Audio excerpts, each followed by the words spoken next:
And what area of St. Petersburg did your family grow up in? Because your father was from this area. Yes, the neighborhood no longer exists. It was across the street from the Manhattan Casino, the 2400 block of Harrington. And Harrington is a street that was kind of a neighborhood that was right next to Jordan Park. So, but that neighborhood was knocked out in the name of industrial growth. That never happened. The cities acquired a lot of properties from the homeowners, including my grandparents, under the disguise that it was going to be making it good for their kids and kids' kids in the future of corporate jobs or better industrial jobs than the low-paying tourism jobs. And that never turned to fruition. So my family didn't have the opportunity to pass on generational wealth. It was interrupted with a city government buying plan that never turned out to be the truth.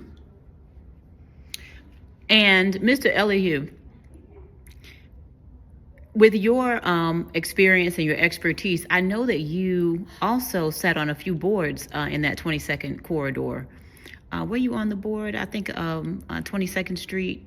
I forgot the name of it at that time. I was the president of Deuces Live. Okay, we created Deuces Live. The mayor and the city government at that time wanted us to come up with an organization. We named it Deuces Live, and it was composed of residents and business owners who are highly impacted by the 22nd Street corridor, either as stakeholders or as tenants of commercial buildings or residents in homes. So anyhow, the idea was there should have been a voice representing the area, and we were the beginning of that voice, and Deuces Live still exists today.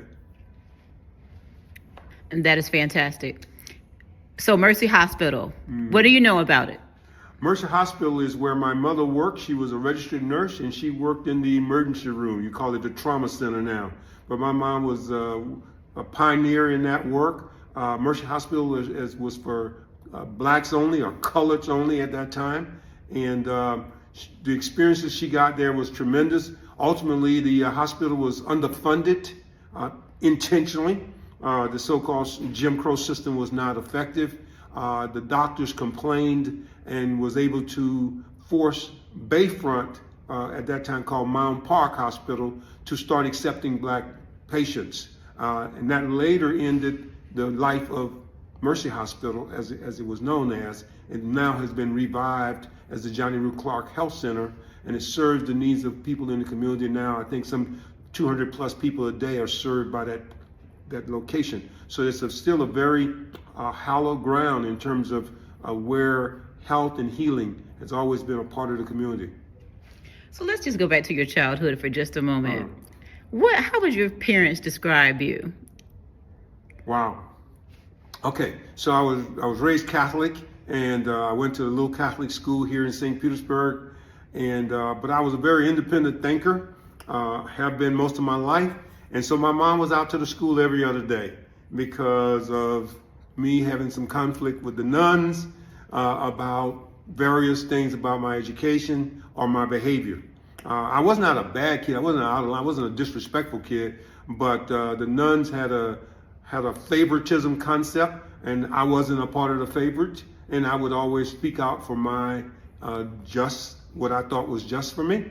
And when my mom would tell you too, that when I went shopping, we went shopping together for things, I'd see something at the first store, but I wouldn't get it. And I said, let's go look at 2 or 3 other stores. And then we'd come back to the first store and buy the thing I liked there. And she would be very frustrated with that whole process. But that's the way I am today even. I love to shop. I'm the a spender of my household. And so I love to shop. And that's one of my characteristics that carried forward through childhood.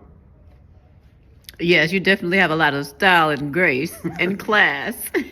So your Creole roots. What do you know about your Creole roots? Yes, being raised by my grandparents from age 3 to age 12, I was in a household that my grandfather spoke French Creole. He got along very well with the Cajuns, the white Cajuns in Louisiana, especially because he could speak French too. He was a carpenter by trade, an independent carpenter. bought his own land. And when I moved to St. Petersburg, I realized that I was speaking a different language. Because in Louisiana, we speak differently. We say, you're going to the store, yeah, share.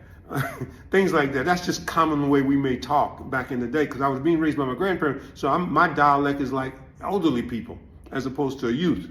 So when I came to St. Petersburg, I needed a tutor for 2 years to teach me how to speak just regular English. And I'm still learning. There's still some things I don't know.